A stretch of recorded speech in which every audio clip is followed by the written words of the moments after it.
गरीब साध साध सब नेक हैं, आप अपनी ठोरे। जो सतलोक ले जाएंगे वो साधु कोई और।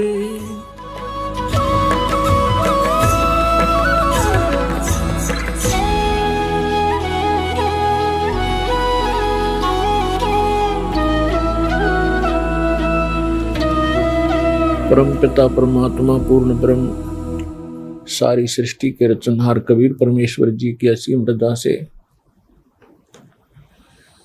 आप सभी पुण्यात्माएं परमात्मा की अमर कथा सुनने के लिए उपस्थित हुए। पुण्यात्माओं, सौभाग्य आपका,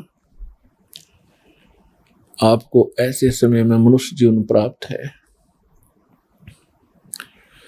जो समय बहुत ही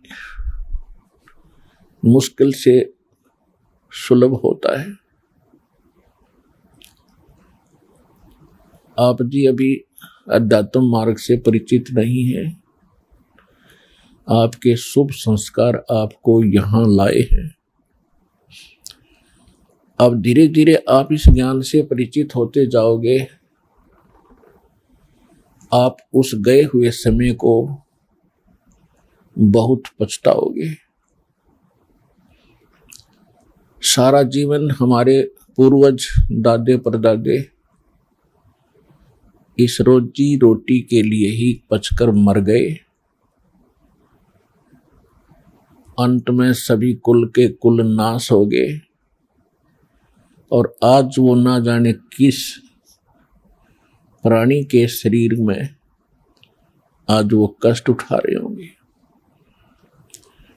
और यही स्पीड हमने पकड़ रखी थी, यही क्रियाएं हम कर रहे थे जब तक हमें ये ज्ञान नहीं हुआ था कि मनुष्य जीवन का एक वेरी इंपॉर्टेंट वर्क और है।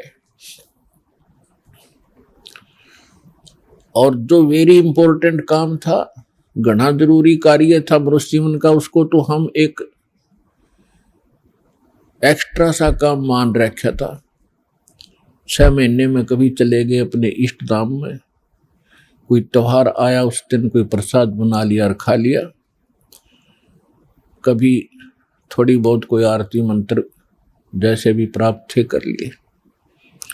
ये न तो कोई भक्ति थी, क्योंकि शास्त्र विरुद्ध होने से वो भक्ति भी नहीं थी, और न ही हमारी विशेष रुचि थी। आत्मा परमात्मा के बिना तड़पती रहती है, इसलिए वो कभी अंगड़ाई लेती थी तो काल ने ये 36 जाल बना रखे हैं। कोई तीर्थ बना दिया, कि तो मंदिर बनवा दिया, कहीं पर ये नकली संत बैठा दिए हुआ बाई बकने वाले, तो हम वहां जाकर अपनी आत्मा को संतोष दिलाते थे कि हमने मत्था टेक लिया, 5.25 का प्रसाद बांट दिया और नाम ले लिया गुरुजी से, हमारा कल्याण हो ही जाएगा। ऐसा नहीं था। ये सब काल की भूल भुलैया और हमारे अध्यात्म अज्ञान का ही परिणाम था। तो यहां आने से आपको सबसे पहले अध्यात्म ज्ञान से परिचित कराया जाता है। इसके साथ साथ आप पर आने वाले सभी संकटों का भी निवारण परमात्मा करेगा, क्योंकि आप उसके बच्चे हो, आप उसके बेटा बेटी हो। यदि पिताजी समर्थ है, सक्षम है, और बेटा या बेटी किसी कारण से भी गलती कर देते हैं, उनको कोई हानि हो रही है, तो अक्षति पूर्ति पिता तुरंत कर देता है। यदि वो पुत्र और पुत्री भविष्य में माता पिता के अनुकूल चलना का वायदा करें। इसी प्रकार हम बिगड़ गए हैं, अपने परमात्मा पिता से विमुख हो गए थे, और इस काल के जाल में फंस के हम अनेकों कष्ट उठा रहे। जिसमें हम परमात्मा के पुनः समर्पित हो जाएंगे, वो हमें फिर सभी सुख देगा, उस पिता की तरह जो अपनी संतान को देता ही है। तो आपके ऊपर एक विशेष रहम किया है दाता ने, ऐसे समय में मानुष जीवन दिया और फिर पिछले शुभ संस्कार आपके यहाँ प्रेरित करके लाए हैं। यहाँ पर कोई भी पुण्यात्मा भले ही कोई किसी रोग के कारण आया है, कोई अन्य संकट निवारण के लिए ही यहाँ पहुंचा है, उसके लिए वो दुख, वो कष्ट, वो संकट एक वरदान सिद्ध होगा यदि वो इस मार्ग पर ढंग से समझकर टिका रहा तो। क्योंकि कोई भी ऐसी वस्तु नहीं होती जो तुरंत कर दी जावे। एक संकट आपका आशीर्वाद से निवारण कर भी दिया और आप संतुष्ट हो गए, चले गए, फिर आए नहीं, वो तो एक का दुख दूर हुआ। आपके जीवन में ना जाने कितने संकट और आने से हैं, और यहाँ आते रहोगे तो उन सभी का निवारण सहज में होता रहेगा। आपको पता भी नहीं चलेगा कि कोई आपत्ति हमारे पर आनी थी। उसको परमात्मा पहले ही दूर कर देगा। किन के संकट दूर करेगा? जो परमात्मा पर समर्पित हो जाएंगे। समर्पित हमने कैसे होना है? जैसे पतिव्रता स्त्री अपने पति के अतिरिक्त किसी अन्य पुरुष में कभी भी पति वाला भाव नहीं करती, तो उसका पति उससे विशेष प्रेम करता है, विशेष उसका ध्यान रखता है। तो हम अपने पति से, अपने मालिक से, अपने स्वामी पूर्ण परमात्मा कबीर देव से हम दूर हो चुके हैं। हमने यहां आकर के 36 खत्म कर लिए। कैसे कर लिए? कभी हम शिव की पूजा करते हैं, उसको मालिक मान बैठते हैं। कभी हम गणेश को मालिक मान बैठते हैं। कभी हम विष्णु जी को, कभी हम अन्य देवी देवताओं या गांव के किसी भैरव भूत बेतालों को। और ये ऐसे सक्षम नहीं हैं जो हमें कुछ सुख दे सके। ये ना हमें दुख दे सकते, ना ये हमें सुख दे सकते, क्योंकि ये केवल हमें किया कर्म ही देते हैं। और पूर्ण परमात्मा सत्य पुरुष कबीर देव, कबीर साहिब, ये हमारे सभी संकटों का निवारण करते हैं। ये सक्षम है।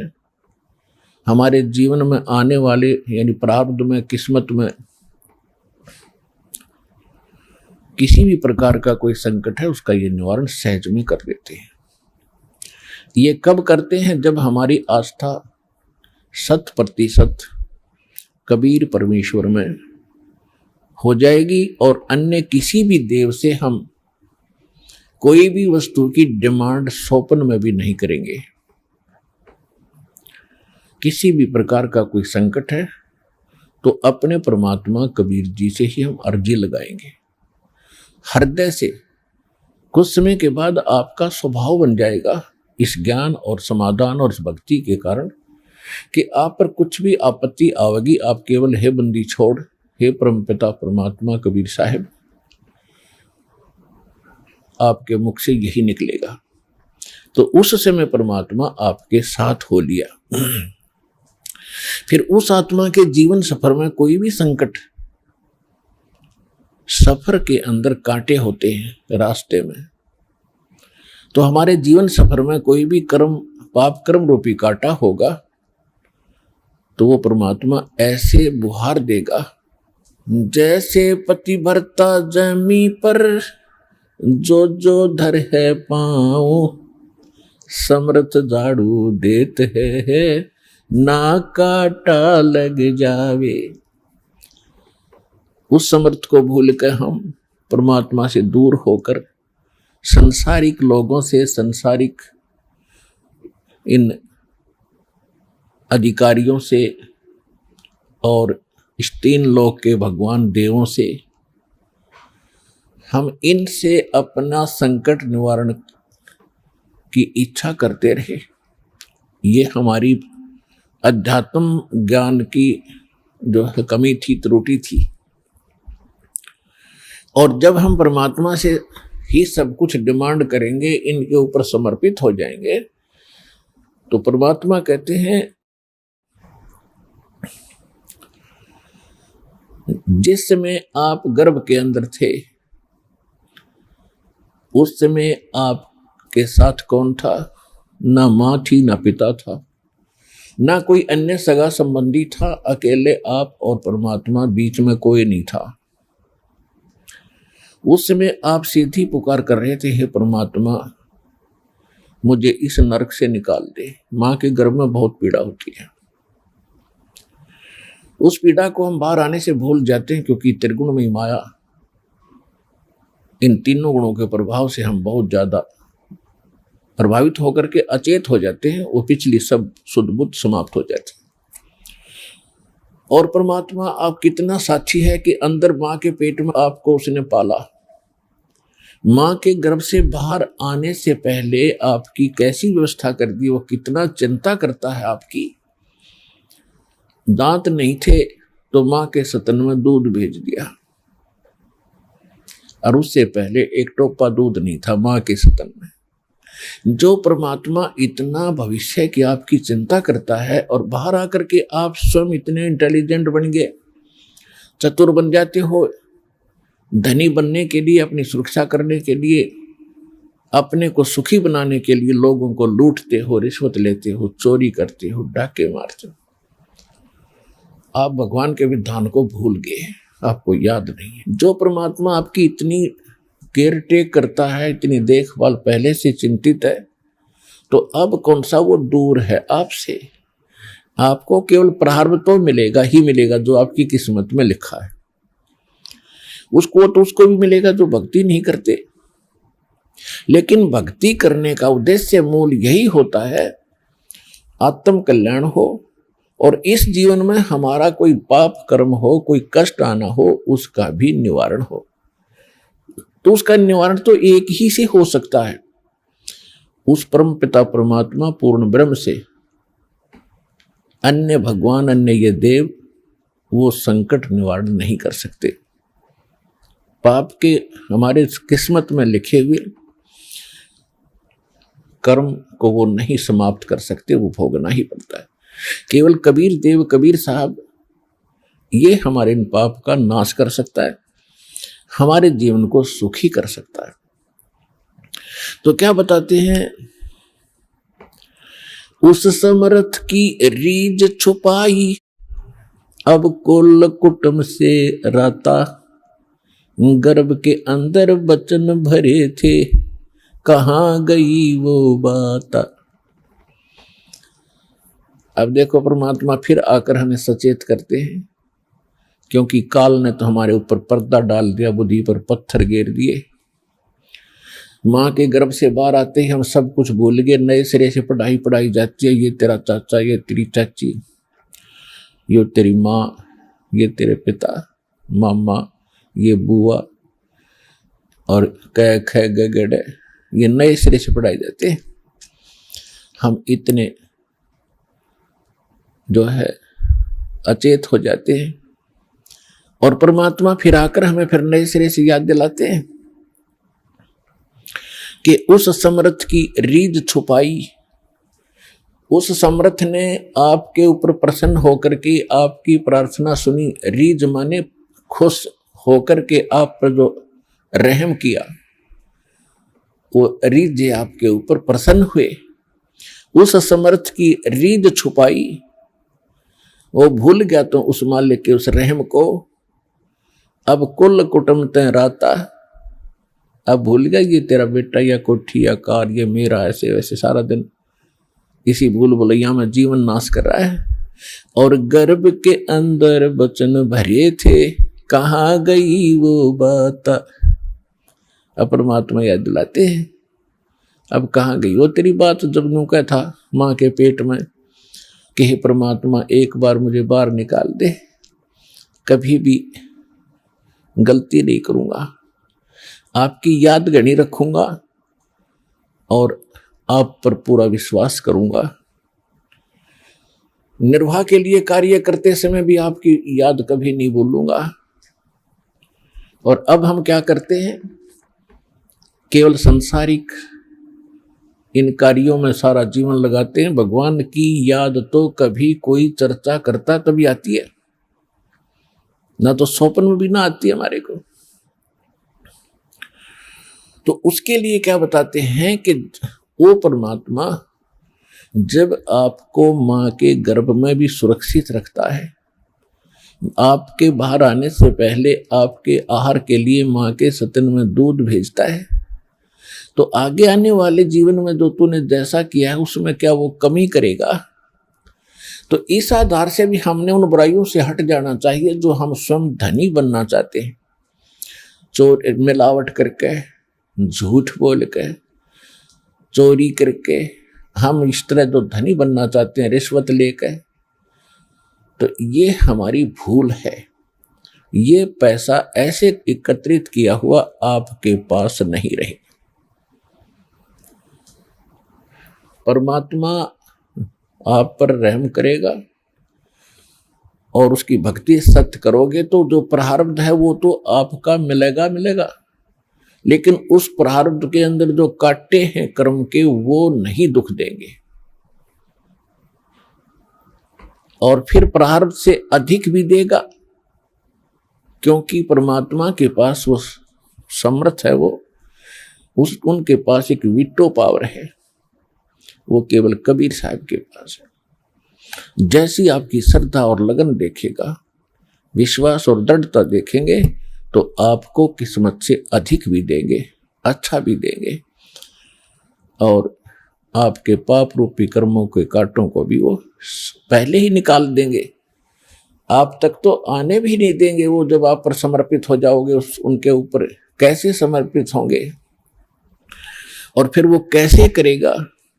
जो पति भरता पति से राती, आन पुरुष नहीं भावे, बसे पीहर में सुरत प्रीतम में, ऐसे जान लगावे। कि जैसे पतिव्रता अपने पति से ही लीन रहती है, आन पुरुष अन्य पुरुष नहीं भावे, उसके मन में स्वप्न में भी नहीं आता अन्य पुरुष के प्रति कोई भी कुविचार। और यदि वो लड़की अपने माँ के चली जाती है तो भी अपने पति की सुध वो मुख से नहीं बोलती, लेकिन अंदर से वो नहीं भूल पाती। ऐसे ही आप उस परम पिता पर आश्रित हो जाओगे। कहीं पर भी आप काम कर रहे होगे, किसी भी फील्ड में, चाहे दुकान, मजदूरी, किसानी या नौकरी, तो आप उसी लड़की की तरह उस पर अपने पति यानी कबीर भगवान को, परमात्मा को, उस मंत्रों को, उसके रहम को आप कभी भूल नहीं पाओगे। तो उस समय आपका नाता उस परम पिता से जुड़ चुका है। यदि आप पल पल पर भूल जाते हो, याद नहीं रहती है भगवान की मेहर, तो अभी आपकी समर्पण भाव में कोई कमी है, जिस कारण से भगवान ने आपको दृढ़ता से नहीं पकड़ा है। तो जब आपको परमात्मा दृढ़ता से कैच कर लेगा, आपकी सच्चा समर्पित भाव देख लेंगे, वो तो अंतर्यामी है। तो उस समय कहा है कि जैसे पतिव्रता जमीन पर और जो जो धर है पांव, जितने कदम रखती है, समर्थ झाड़ू देत है, ना काटा लग जाए। इतना दयालु है ये कबीर भगवान। आपके जीवन रूपी सफर में आपके कदम रखने से पहले आपके वो पाप रूपी कांटों को बुहार देगा, झाड़ू दे देगा आपके रास्ते में, कि कहीं मेरी प्यारी आत्मा को वो कांटा ना लग जाए। अब दास देख रहा है, जिसने आज 20-20 वर्ष हो गए नाम लिए, ने 10-10 वर्ष हो गए, 15-15 वर्ष हो गए, 5-5 वर्ष हो गए, 6-6 वर्ष हो गए, अब वो कितना सुखी जीवन जी रहे हैं, और उनके घरों के पास में, दूसरे रिश्तेदारों में, अपने घरों में दूसरे चाचे ताऊओं में के कर टूट रहे हैं, और कितने कितने दुखों का वो सामना कर रहे। तो वो इन पर भी आने थे, आज उनको पता भी नहीं कि हमारे ऊपर कोई कष्ट आना था, क्यों आया ही नहीं। तो पुण्यात्माओं, आज उन भक्तों से पूछ कर देखना आप, क्योंकि आपको यहाँ इकट्ठा इसलिए किया जाता है, आपसे पहले लगे हुए बच्चे भाई बहन आपके भी यहाँ आते हैं और वो आपको अपना अनुभव सुनाते हैं कि हम ऐसे दुखी थे और जिस दिन से दीक्षा ली है, मालिक की शरण ग्रहण की है, हम पर कोई संकट नहीं आया। आपको दृढ़ता मिलती है, आपको विश्वास होता है और वो सत्य होती है। जब एक आम आदमी जिसको आप जानते नहीं, वो आपको जानता नहीं, बता रहा, तो सच्चाई होती है। तो इसलिए फिर आप और डगमग होने से बच जाते हो। इसलिए आप जी को यहाँ बुलाया जाता है। और पुण्यात्माओं, इस अमर कथा में अरुचि ना करना। असंख्यों युगों के बाद तुम्हारा बिल्ली के भागों छीका टूटा है, ये इसको छक छक कर खा लो और कल्याण करा लो।